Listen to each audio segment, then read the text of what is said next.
Welcome to the Governance Discourse, the podcast where we break down governance, leadership, politics, and public policy in a way that it's simple, practical, and relevant to everyday citizens. I'm your host, Veronica Pana Igube. And on this platform, we explore how government truly works, who holds power, and how young people can meaningfully engage in shaping their communities and our country.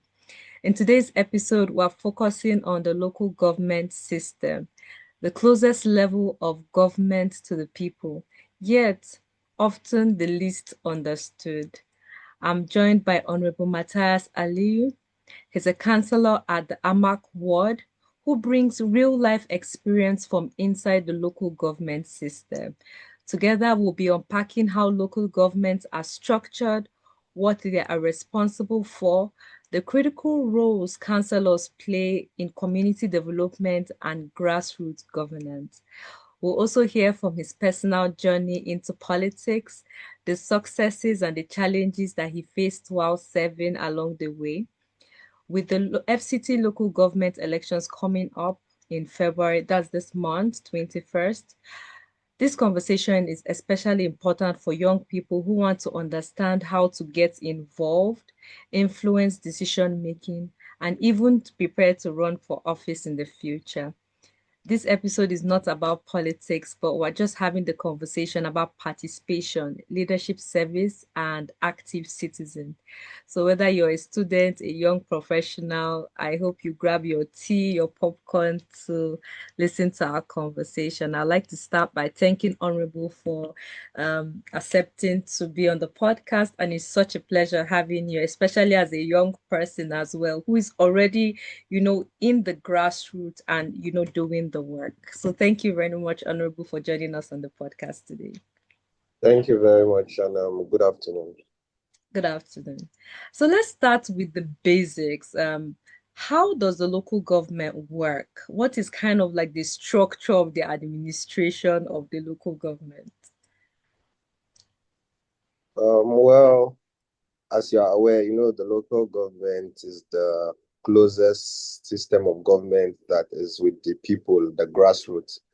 At the grassroots level, we have the federal, we have the state, and the local government.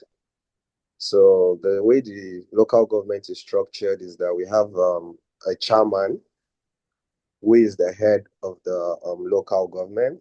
Then the chairman the chairman is the head of the executive arm of the local government, while you have the legislative arm. The legislative arm is made up of councillors. Those are councillors from different wards in the local government, because the local government is made up of different wards. So those wards have councillors as representatives, which are the people representing them at the local government. So after that, we now have the civil servants, which are the ones that are in charge of administrative works and everything. So this is how the local government is structured. Thank you for breaking down that structure, because there's always that confusion of, most people forget we focus on the federal and the state, but we don't know like the local government is really important because it's where it touches us at the grassroots. And it's really interesting to know that it has both the executive, it has the legislature as well, and it even has like civil servants. So thank you very much for breaking that down as well. So you currently serve as the councillor to the AMAC Ward. It will be good for us to hear about your role, what you do at the local government, and kind of the responsibilities that councillors, take part in. Okay. I'm the councillor representing Wuse Ward under Abuja Municipal Area Council, AMAC Abuja. So as a councillor, you are the representative of your people at the local government. So practically what my work is as a councillor is that I represent my people at the local government, whereby whatever issues my people have, or whatever development is coming to my people, I, as their councillor, I am the one to take those issues to the local government. And as a legislator, I try to lobby the executive, which is the chairman, to see how the dividends of democracy can come to my people.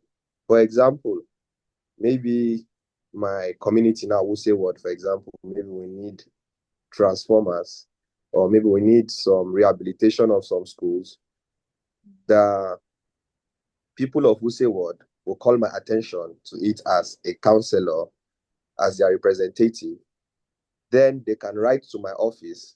Why me, as a councillor, I now forward and now do the necessary lobbying that can now convince the executive to do the needful for my people. So this is actually what we do. We are representatives of the grassroots at the local government level. That's the job of a councillor. It's And interesting. we also make laws at the local government. We also make laws because we are legislatures. So we make laws. We oversee the executive chairman. We are the ones that they present the budget to, and we pass the budget for the running of the local government. So this is exactly what we do as a council. This is what I do as a councillor, and what other councillors do too. I mean, it's interesting to hear about some of the roles. And one thing that interests me was when you spoke about the budget as well. Because most times when we're following the budget process, most times is the one where Mr. President is presenting it to the National Assembly. But it's also interesting to know that the budget is also presented at the local government level. That's a good thing to learn. I mean, that's the reason why we're having this conversation, to raise awareness as well, so people can know the workings of a councillor. Um, as you serve Yeah, as it's very the necessary. It's a very good one. as you serve as the Wuse Ward, I would like to hear what are some of the success stories, challenges as well that you have faced on the job since you started, and how have you been able to address these challenges as well? Well, leadership comes with its ups and downs. As a councillor, I can say I've achieved some positive impact. I've made some positive impact on the life of my people, because as a councillor, you should know that, as I said earlier on, we lobby to get what our people need. Sometimes as a councillor, your people might raise an issue, but you might take the issue to the local government, but sometimes those issues are not like taking like are not handled, because sometimes they like lack of funds, we don't have funds, or sometimes it's not in the budget and all that. There are issues that come up from the executive and all that. But I, as a councillor, at least I come from a ward whereby Wuse Ward in Abuja, whereby most of the places are developed. We already have roads and all that, but we've impacted on the human capacity building of my constituents. For example, I've held several empowerment programs whereby we get youths, we get women, we get the elderly, and we teach them skills that they can use to fend for themselves. And after that, we now give them capital to start a little business. Also, I can remember during COVID-19, when there was lockdown, as a councillor, I distributed food items and condiments to my constituents all over. Like in Wuse, we have a lot of high risings where we have civil servants, retirees, and all that. I made sure that each resident, each houses got food, got condiments, and all that. And sincerely, during that period, we all know how Nigeria was hard. They were very happy. And that is something that whenever I look back to see that I was able to touch thousands of lives during the COVID-19 is something that I'll say till today, I'm very happy with myself. And also, I help my constituents with scholarships. There are scholarships, through empowerment and all that. So I think these are the few things that I've done. And there are other things, but for time, I think these are the ones I'll highlight to you now. Thank you very much for sharing that. I think that one interesting thing that a lot of young people would love to hear as a young person in governance, how was your journey into what inspired you, especially to start as a councillor? What inspired you to, take up that mantle and say, I'm going to run for office? Most people feel like it's difficult for young people because we don't have the funding as well. So what inspired you and what pushed you to run into politics? It would be good to hear your journey and the story as how you started. Okay. Politics is actually while I was growing up, I'm someone that I like to help people. Like I have this heart. I don't know, maybe probably I took it from my father. So at a young age, I now understood that there's an extent in which I, as a person, Matthias, can assist people. But for me to be able to assist, like to reach a like a larger crowd on or people to help and everything, I need to be involved in leadership. I need to be involved in governance. Because as an individual, there is an extent in which you can touch people. But when you are in government, there are lots of opportunities that are available for you to touch people and help people. So from a very young age, I already decided that I want to be a leader. So these are the things that motivated me to go into politics after I graduated from the university. And as being a politician, I've faced the challenges and ups and downs. In every career, there are ups and downs. But sincerely speaking, as a youth, I'm so happy to be involved in politics because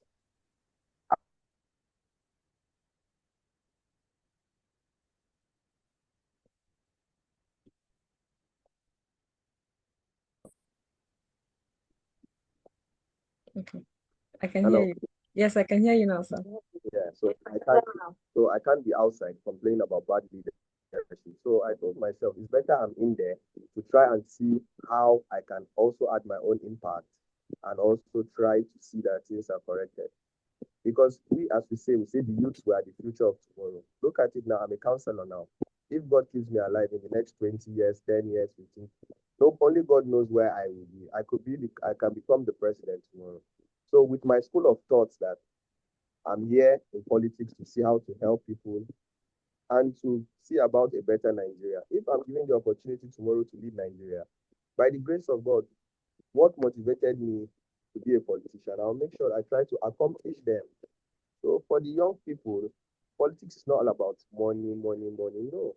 Sometimes be in the system. When you're in the system, the political parties, let me even show you. The way this politics works, if you're a politician as a youth, you come, you are impacting, and the party notice you as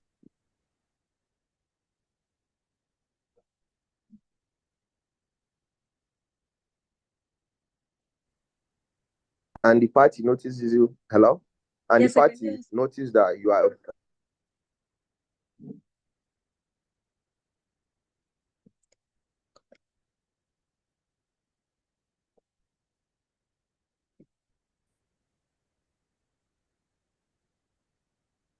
sorry, the thing the network is bad. Okay, but I can hear you now.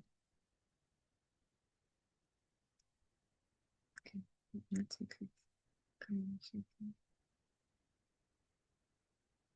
Okay, it went off again.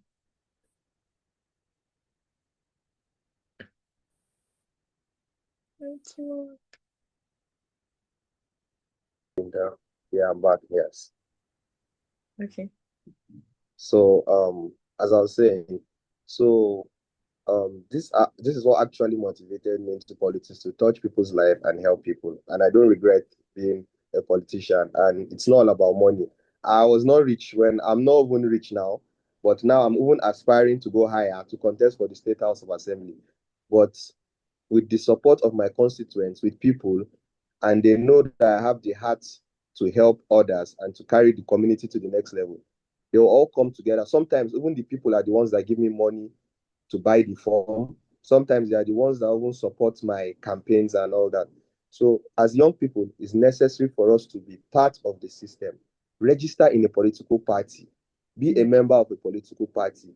You can't just be a normal voter. Yes, to vote is one thing, but when you are in the party, you know what is going on, you have idea of what is happening, and you are in a better position to make decisions on how to tackle the government if something is happening and it's not in the favor of the youth. So we have to be involved. That's really interesting. I mean, I keep saying it all the time. As young people, we have to get in the room, and if there's no table, we should bring our own table as well and sit there as well, or chair. Um, so now we have the FCT local government elections coming up in February 21st. How can young people get involved?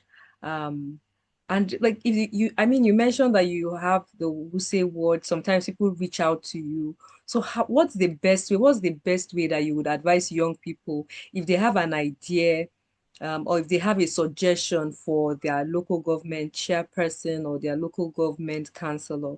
How can they reach out to them to, share some of their ideas with them to improve governance?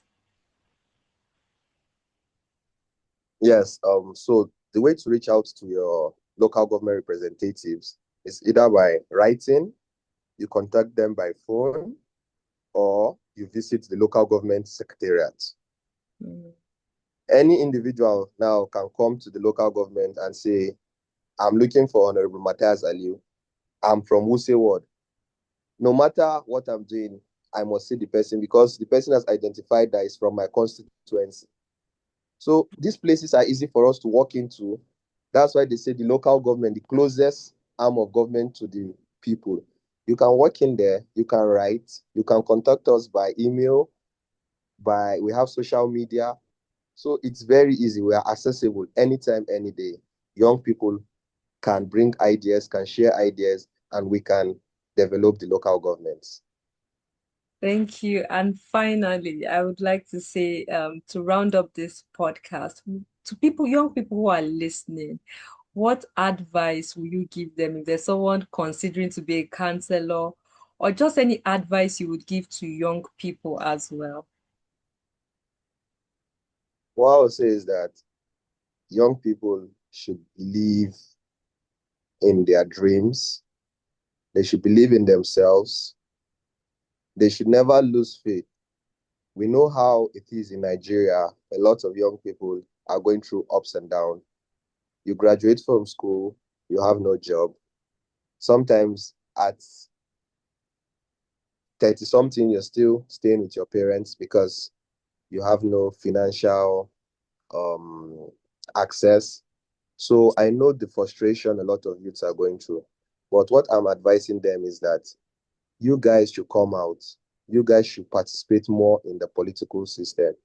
Register in a political party, not just on social media saying you're supporting. No, go out and register. Have a membership card of a party so that even before all these candidates that the party decides to bring out tomorrow and bring them to you guys to vote, you should be part of the process of bringing out those candidates. For example, in a political party, they have processes to choose a candidate. Now, if the young people are part of those processes, the young people would stand to make sure that the wrong people are not the ones they bring out to be their leaders tomorrow.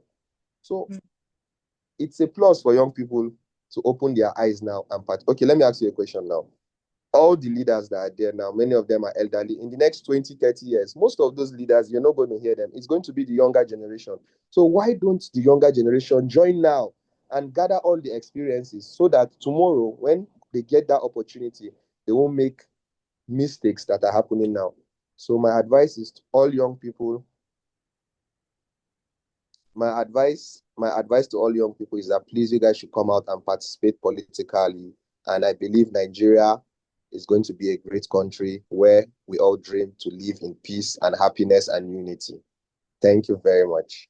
Thank you very much, Honorable. It was such a pleasure having this conversation with you. I think that one thing that interested me or it made me light up about this conversation was how easy it was for you to break down what the local government was, what a councillor's roles are. And you're speaking from experience. I mean, it was beautiful to learn because most times, people distance themselves from the local government, but just hearing that from you, I mean, I can't wait for the listeners' feedback as well from what they've learned from this conversation as well. Thank you very much, Honorable, for being on this episode of the podcast. So I'm available anytime you need me. I'll always be here. Thank you so much. Thank you, Honorable. As we wrap up this Thank you. conversation, one thing is clear. Local government is not distant power, it is people-centered leadership. It is what real development begins. It is where that begins as well, where everyday problems meet real solutions and where citizens can have the closest access to governance. Today's conversation with Honorable Mathias Aliu reminds us that leadership is not just about holding office, it's about service, responsibility, courage, and community impact. From his journey into politics to his experience as a councillor and the realities working within the local government system, we've seen that change does not start from the top alone. It starts from the grassroots. With the FCT local government elections coming up February 21st, 2026, and other local government elections coming up in different parts of Nigeria, it's the moment for young people to move from observation to participation, to engage, to ask questions, to organize, to lead, and to serve as well. If you're listening and you believe in better governance, accountable leadership, and people-centered development, your voice matters and your participation matters more. Thank you for listening to the Governance Discourse. This podcast brings you all the conversations about governance. My name is Veronica Pana Igube, and this has been the Governance Discourse.